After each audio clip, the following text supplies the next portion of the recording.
کسی بھی انسان کو بےزتی کا شوق نہیں ہوتا، لیکن کیا کریں، نوکری کی کچھ مجبوریاں ہوتی ہیں۔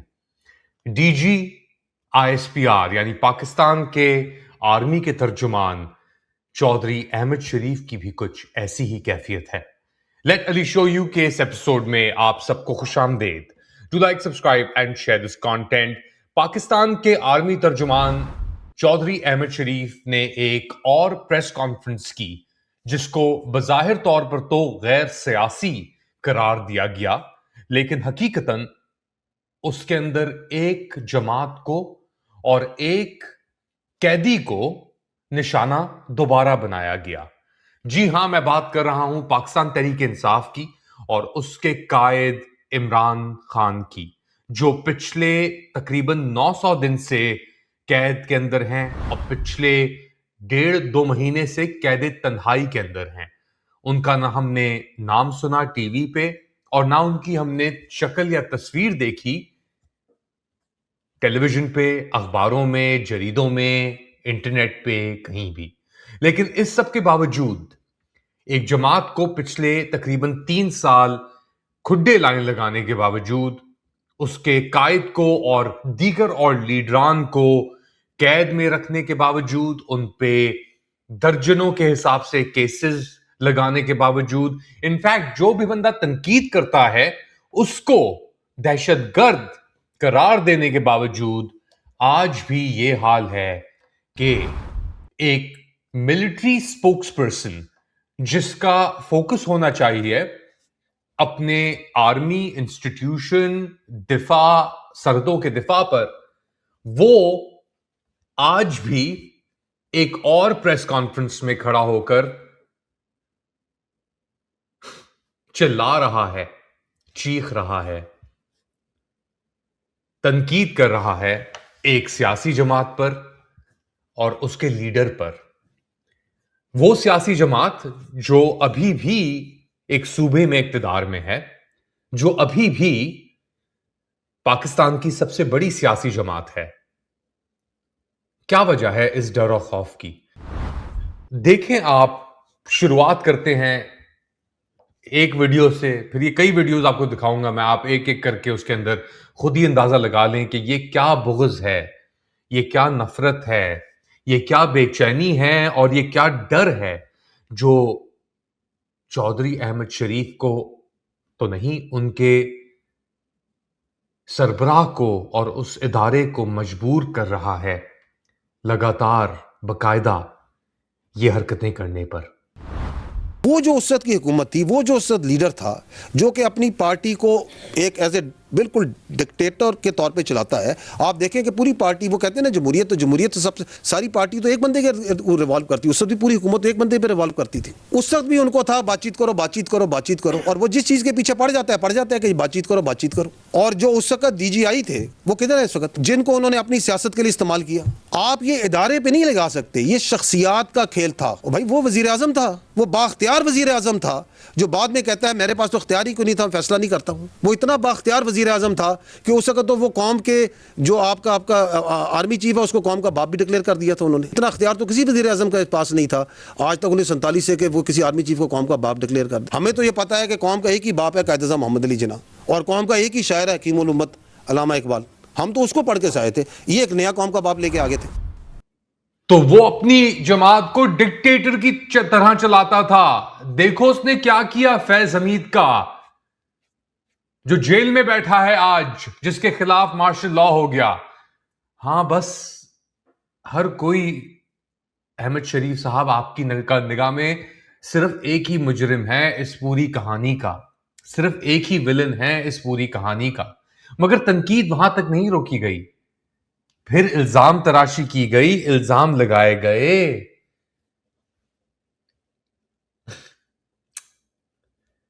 ایک صوبے کے وزیر اعلیٰ پر اور اس صوبے کی جماعت پر کہ دہشت گردی اور ملٹری آپریشن جو دہشت گردوں کے خلاف ہو رہا ہے، اس کی رکاوٹ بنے ہوئے ہیں یہ۔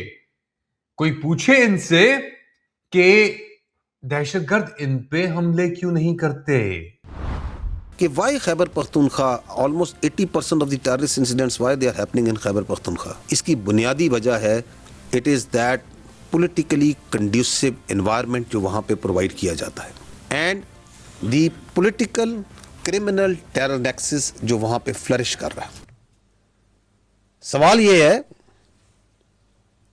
کہ کبھی ان فتنہ الخوارج نے، ان دہشت گردوں نے کبھی ان پہ حملہ کیوں نہیں کیا؟ ہر پولیٹیکل پارٹی پہ، ان کے عمائدین پہ، ان کے لیڈروں پہ حملہ کیا یا نہیں کیا؟ چاہے وہ ANP ہو، چاہے وہ JUI ہو، چاہے وہ پیپلز پارٹی ہو، چاہے وہ نون لیگ ہو، حملہ ہوا یا نہیں ہوا؟ ان پہ کیوں نہیں کرتے؟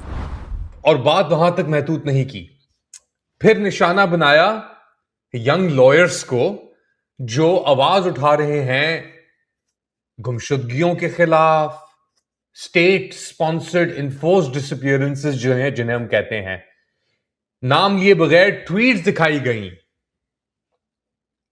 چیک کریں ذرا کہ کیا کہا انہوں نے. یہ 3 تصویریں دائرے دیکھ رہے ہیں جو آپ میں بول رہے ہیں، ایک BYC والی، ایک یہ جو ناروے میں بیٹھا ہے، ایک اور بیٹھا ہوا ہے. ان کو تکلیف ہو رہی ہے کہ یہ کیوں پکڑ لیا ان کو. تو یہ بھی اس سال جب آپ ایکٹ کرتے ہیں، آپ ان کو پکڑتے ہیں اور ان کو ان کے جرائم کو سامنے لاتے ہیں، تو ان کو مجبوراً جو سا ہے یہ پردہ نشین جو پیچھے چھپے وارداتی ہے، جو باریک وارداتی ہے، انہیں بھی سامنے آنا پڑتا ہے. یہ ہیومن رائٹس ایکٹیوسٹ کہلواتی ہیں اپنے آپ کو. کس کی ان کے ہیومن رائٹس ہیں؟ اس سوسائڈ بمبر کو جو بٹھایا گھر میں، جو ان کو فیسیلیٹیٹ کرتا ہے، اس کے ہیومن رائٹس کو فیسیلیٹیٹ کرنے کے لیے ان کے باہر سے دوریاں چلتی ہیں سب کی. تو یہ کلیئرٹی بھی جو ہے اس لینڈ مارک کانسیکوینشل ایئر میں پاکستانی عوام کو، نیشن کو، ریاست کو حاصل ہو رہی ہے. تو یہ حال تھا احمد شریف کا.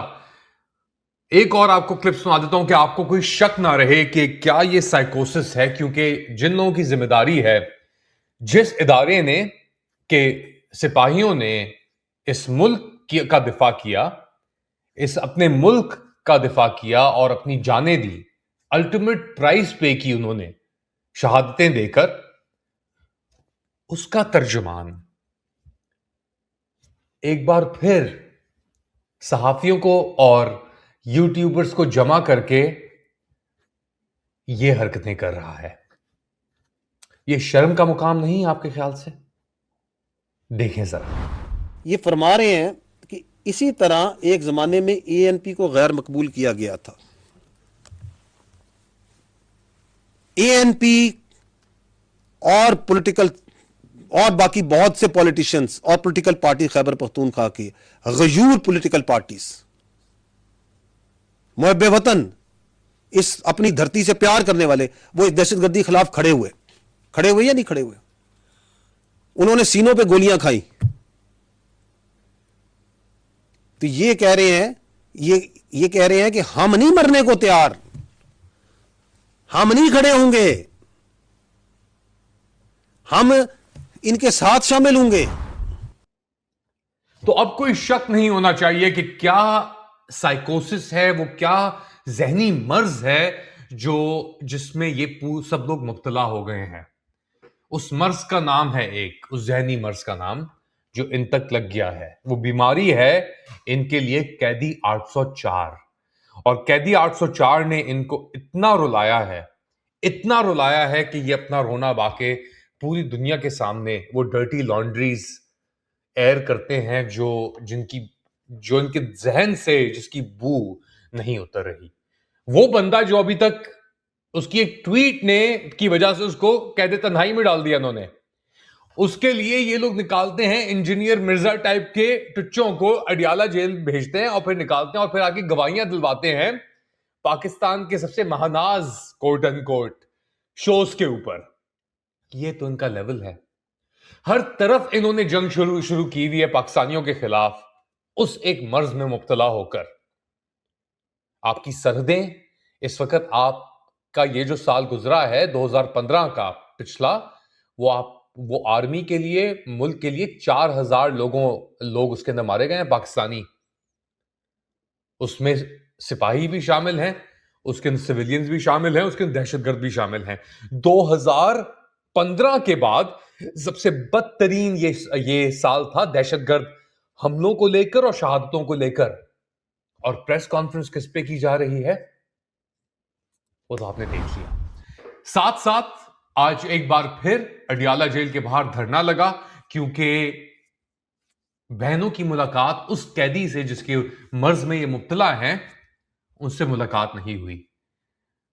اڈیالہ جیل کے باہر علیمہ خان بھی موجود تھیں، ان کی اور نورین خان بھی تھیں، عظمیٰ خان بھی تھیں، ان کے ساتھ ساتھ درجنوں کے حساب سے پاکستان تحریک انصاف کے لیڈر بھی تھے اور دیگر لیڈران بھی تھے. ان میں سے ایک تھے محمود خان اچکزئی. پہلے آپ کو سناتا ہوں محمود خان اچکزئی نے ایک دھمکی دیا اب آ کے کہ ہم اسمبلیاں چھوڑ دیں گے. سنیں محمود خان اچکزئی کیا کہہ رہے ہیں، پھر سنیں علیمہ خان کیا کہہ رہی ہیں، اور پھر میں آپ کو ایک اور جگہ لے کے چلتا ہوں اینڈ میں کہ یہ اب احتجاج رک نہیں رہے. اس آئین میں جس کو متفقہ طور پہ لوگوں نے بڑی مشکل سے بنایا تھا، میں کسی پارٹی کا نام نہیں لیتا، اب ان پارٹی کے بھی بچاؤ اسی میں ہے. انہوں نے جو غلطی کی وہ تو کر دی. اب سیاسی پارٹیوں نے مل بیٹھ کے کم سے کم نفات پہ اتحاد کرنا ہوگا. یہ کیا ہو رہا ہے؟ ہمارے ارد گرد جنگی ماحول بنایا جا رہا ہے. کبھی وزیر اطلاعات، کبھی وزیر فلانا، جس طرح جنرلز بولتے ہیں. اگلے ہفتے ہم نہیں اٹھنے لگے اگر انہوں نے ملاقات نہ کروائی. ہم نہیں اٹھیں گے. صبح ہو جائے، دن چڑھ جائے، 10,000 لوگ آؤ بیٹھو یہاں پہ، عمران خان کے لیے بیٹھو، ہمارے لیے نہیں بیٹھو. ہم نے نہیں، ہماری نہ فکر کریں. تو یہ تھے محمود خان اچکزئی علیمہ خان کے ساتھ. یہ احتجاج ہو رہا تھا اڈیالہ کے باہر ایک درس بھی ہوا قرآن کا. کسی کو نہیں پتا کس حال کے اندر عمران خان کو رکھا ہوا ہے. ہمیں یہ اندازہ ہے کہ قید تنہائی میں رکھا ہوا ہے، مینٹل ٹارچر کیا جا رہا ہے، ان کو توڑنے کی ابھی تک کوششیں کی جا رہی ہیں. 900 دن تقریباً ہونے کو آ گئے ہیں اس چیز کو، اس مرحلے کو، اور ان کا یہ حال ہے کہ اسے تو توڑ نہیں سکے ابھی تک. اللہ اس کی بہتری کرے، اپنے حفظ میں رکھے انہیں. مگر یہ خود ہی اتنے ٹوٹ گئے ہیں کہ یہ آ کے دن بدن اپنے کپڑے پھاڑتے ہیں پوری دنیا کے سامنے، روتے ہیں، اور پھر دوبارہ وہ آن ریپیٹ چلتا رہتا ہے. وہ ذہنی مرض جو ہے نا وہ دوبارہ آن ریپیٹ چلتا رہتا ہے. اللہ ہی بس بچا سکتا ہے اس ملک کو اس ذہنی مرض سے. یہ ہو رہا ہے پاکستان میں. پاکستان سے باہر بھی احتجاج جاری ہیں. لنڈن میں پاکستان ایمبیسی جو ہے، ہائی کمیشن کے باہر بھی احتجاج ہوا. بڑی ٹھنڈ تھی، اس کے باوجود 2 درجن کے قریب لوگ پہنچے. اس کو بھی آپ سنیں ذرا، وہاں پہ کیا نعرے بازی ہوئی، اور پھر پروگرام کو اپنے اختتام پہ لے کے چلتے ہیں. احمد خان ریاضی، عمران احمد خان ریاضی، عمران احمد خان ریاضی، عمران احمد خان ریاضی، عمران احمد خان ریاضی. تو یہ ہو رہا تھا لندن کے باہر، اور احتجاج اب رکنے کا نام نہیں لے رہے. ساتھ ساتھ یہ مہم جو ہے یہ اب اتنی لمبی چل چکی ہے، اور اتنی غصے میں اتنی جنگ کا اعلان ہر ہفتے ہر مہینے آ کے دیا جاتا ہے ریاست کی طرف سے اور اس کے ترجمانوں کی طرف سے، کہ لگتا ہے ان کا مقصد کچھ اور ہے. لگتا ہے ان کا مقصد یہ نہیں ہے کہ اس ملک میں امن ہو، لگتا ہے ان کا مقصد ہے کہ یہ ملک ٹوٹے، اور اسی لیے یہ سب چیزیں کر رہے ہیں. تنقید کر رہے ہیں کے پی کی حکومت کے اوپر، تنقید کر رہے ہیں اوروں کے اوپر. صرف پنجاب کے اندر جو خاموشی کو نظر آ رہی ہے وہ آ رہی ہے ابھی فی الحال، وہ بھی خاموشی نہیں ہے. ادھر بھی حالات ہم جانتے ہیں کیا ہے. معیشت آپ کی کدھر کھڑی ہے وہ ہم جانتے ہیں، دہشت گردی کدھر کھڑی ہے وہ ہم جانتے ہیں. تو کیا حال ہے، کدھر جا رہا ہے یہ سما؟ بتائیں مجھے آپ کامنٹ سیکشن میں. Do like, subscribe and share this content. تھوڑی دیر بعد دوبارہ حاضر ہوں گا اپڈیٹ کے ساتھ. تب تک کے لیے اللہ حافظ.